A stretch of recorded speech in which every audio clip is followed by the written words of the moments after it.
নমস্কার, বেদান্ত পেন্টসে আপনাদেরকে স্বাগত জানাই। আজকাল একটা নতুন ট্রেন্ডস উঠেছে। সত্যি কথা বলতে সস্তার পাবলিসিটি। ৳৩০০ ঘরের ছাদকে শীতল করুন, ঘরের ভিতরে আরামে থাকুন। চুন দিয়ে, জিঙ্ক অক্সাইড দিয়ে একটা পেস্ট বানিয়ে ছাদের উপর লাগিয়ে দেন, ঘর শীতল হয়ে যাবে। এতটা পর্যন্ত ঠিক ছিল। কিন্তু তারা শুধু পাবলিসিটির জন্য ওইটুকুই বলছে যে ঘর শীতল থাকবে। কিন্তু সেটা কদিনের জন্য? আ সত্যি কথা বলতে যে ঘর শীতল থাকার এই যে ফর্মুলাটা শুধুমাত্র অ রঙের বা সাদা রঙের এলআরভি, লাইট রিফ্লেকশন ভ্যালুর উপরেই নির্ভর করে। সাদা রঙের লাইট রিফ্লেকশন ভ্যালু 80+, যার জন্য সে আপনার ঘরকে শীতল রাখবে, এটা স্বাভাবিক কারণ। এইদিকে বিভিন্ন পেইন্টস কোম্পানি, যেকোনো পেইন্টস কোম্পানি তারা যে সাদা রংটাকে নিয়ে এখন খুব হাইলাইট করছে যে এটা লাগান, এটা লাগালে আপনার ঘর শীতল থাকবে। এই বিষয়টা কিন্তু আমরা চিরাচরিতভাবেই জানি যে সাদা রং আপনার শীতলতা প্রদান করে। সেইজন্য গ্রীষ্মকালে আমাদের বইয়েও পড়ানো হতো যে সাদা সুতির পোশাক পরলে পরে শরীর আরামে থাকবে। তো সেক্ষেত্রে একটা বাচ্চাকে যদি আমি সাদা পোশাক পরিয়ে সকালবেলা খেলতে পাঠালাম, সাদা রঙের পোশাক সেটা পরে যখন সে খেলতে গেল, সেই সাদা রঙের পোশাকের আলো প্রতিফলন মান অনেক বেশি থাকায় সে আরামেই থাকবে। কিন্তু সেই সাদা রঙের পোশাকটা সারাদিন খেলাধুলার পর ও যখন কালারটা চেঞ্জ হয়ে গেল, মানে ব্রাউনিশ কালার হয়ে গেল, তখন তো আর সেই ব্রাউনিশড জামাটার আপনার আলোর প্রতিফলন মান সাদার প্রতিফলন মানের মতো থাকবে না, তার কমে যাবে।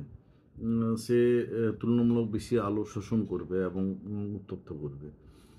অর্থাৎ আমাকে যদি একই রকম শীতলতা পেতে হয়, তাহলে সারাদিন খেলার পর বাচ্চা যখন আসবে, তারপর সেই জামাটাকে আবার ফ্রেশ করে ধুয়ে রেডি করে দিতে হবে, যাতে পরের দিন আমার সন্তান বা আমার বাড়ির আপনজনেরা সেটা পরে আরাম পায়।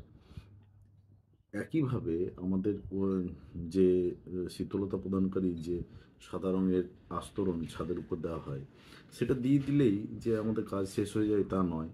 সেটা দেওয়ার পরে আমাদের মাঝে মধ্যে ছাদে উঠতে হবে এবং সেই ছাদের উপরে যে বিভিন্ন রকম ডাস্ট বা পলিউশনের ফলে যে ডাস্ট, তারপরে বিভিন্ন রকম ছাই, ধুলো যেগুলো পড়ে থাকে একটা কালো আস্তরণ বা ব্রাউনিশ আস্তরণ তৈরি করে দেয়।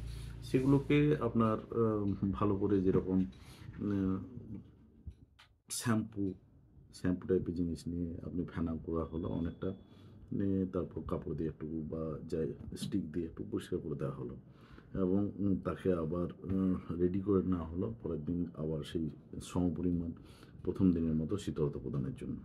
কিন্তু যদি আমরা চুনের বা সস্তার কোনো প্রোডাক্ট লাগাই, তাহলে সেক্ষেত্রে ১ম দিন সে আপনার ঘরকে শীতলতা প্রদান করবে, ঠিক আছে। ২য় দিন করবে, ঠিক আছে। কিন্তু ৩ দিন ৪ দিন পর সেই জামাটা কী হবে? সেই জামাটা আপনার বা সেই আস্তরণটা যখন একটু ডার্কিস্ট হয়ে যাবে বা পলিউশনের ফলে একটু কালার চেঞ্জ করে যাবে, তাকে আপনি ধুতে গেলে পরে সেটা ধুতে পারবেন না বা ধুলেও সে পুরোপুরি পরিষ্কার হবে না। সে কিন্তু আ যে ডাস্টের কালচে ভাবটা কিছুটা নিয়ে নেবে এবং তার কালার চেঞ্জ হয়ে যাবে। ফলস্বরূপ যত দিন যাবে দেখা যাবে যে সেই প্রোডাক্টগুলো আপনার তাপমাত্রা কমানোর বদলে তাপমাত্রা আরও আ দিনের দিন উত্তরোত্তর ১ম দিনের তুলনায় উত্তরোত্তর সেই তাপমাত্রা বৃদ্ধি পেতে থাকবে।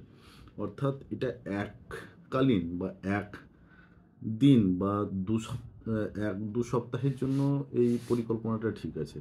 কিন্তু এটাকে যদি কেউ ভাবেন যে আমি চুনের আস্তরণ লাগিয়ে আমি আমার ঘরকে শীতলতা প্রদান করব, কোনো পেইন্টস কোম্পানি লাগানো হয়, তাহলে এটা বোকামি।